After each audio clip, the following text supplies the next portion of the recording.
Hi guys, this is the Audiofool, and for today we're going to review the Zoo Audio Omen Dirty Weekend 2.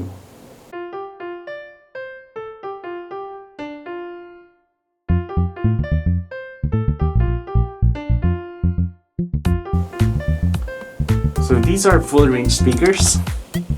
They stand at 3 feet tall, 1 feet by 1 feet deep and wide. It has that super tweeter. And it costs $999. Impedance at 12 ohms, sensitivity at 97 dB. So very easy to drive. Frequency response 35 Hz to 25 kHz. And I think they look very nice.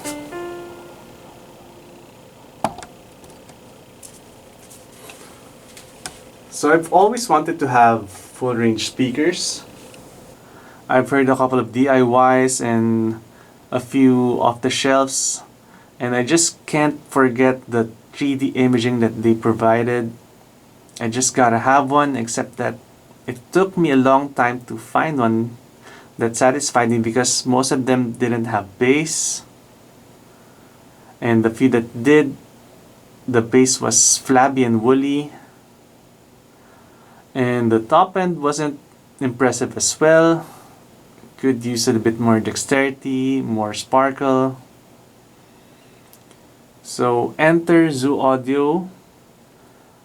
So they have the 10-inch full range speaker to take care of most of the sounds, and then they have the super tweeter to take care of the highs, as well as their bass loading technology to take care of the lows. So what do we have? In a word, fantastic. It certainly erases all of my initial impressions of full range speakers. Bass, check.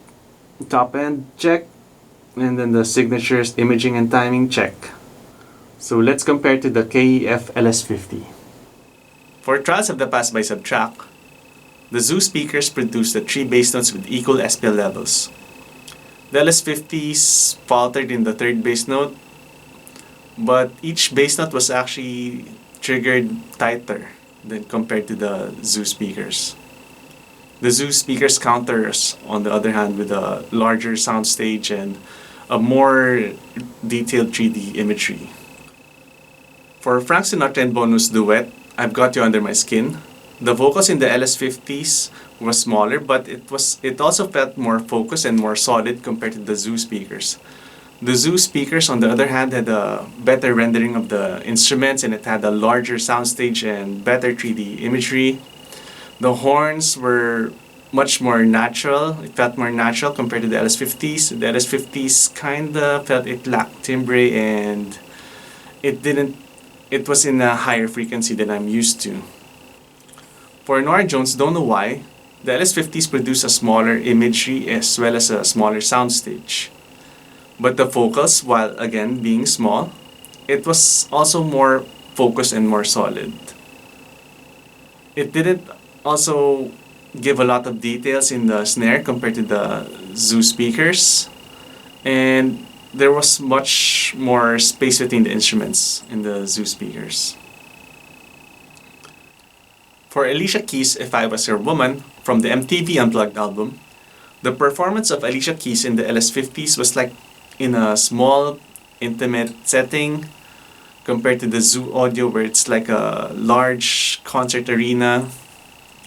It was easier to uncover details in the Zoo speakers, and both are fun and punchy, but the LS50s kinda had a tighter bass note, so it made it just a little bit more punchy compared to the Zoo Audio speakers.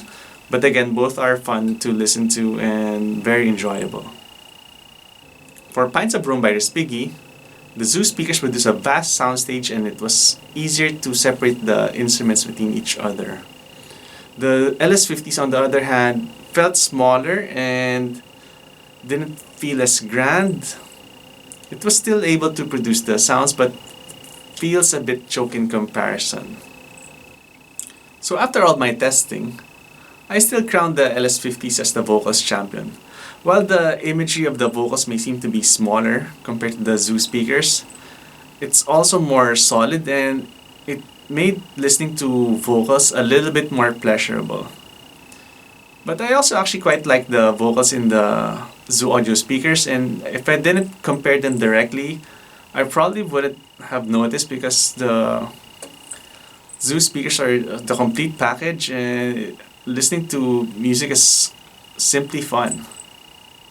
They have tons and tons of bass, and while it's not as grippy in the upper bass region compared to the LS50s, the extension really just makes up for it.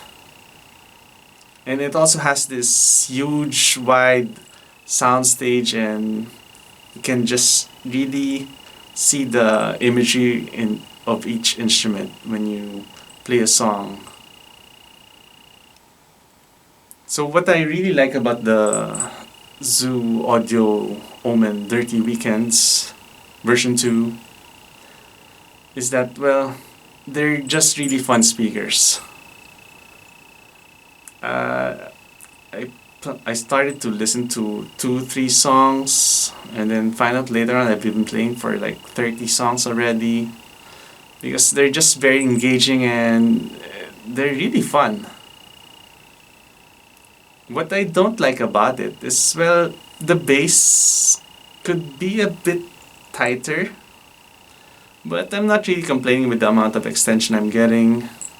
And yeah, it's a bit of a space hog, and it's a pain to carry, so I can't really just switch it to other speakers. I have to take some time to set it up.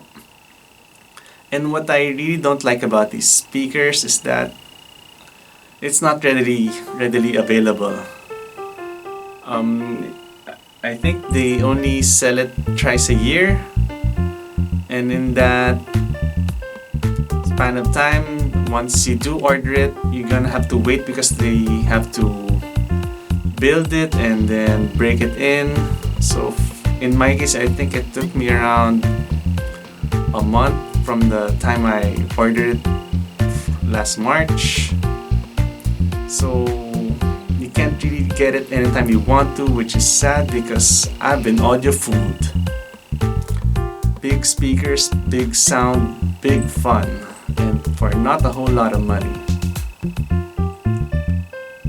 I hope you enjoyed watching this video, and if you have any comments, just write them down below. Thanks for watching!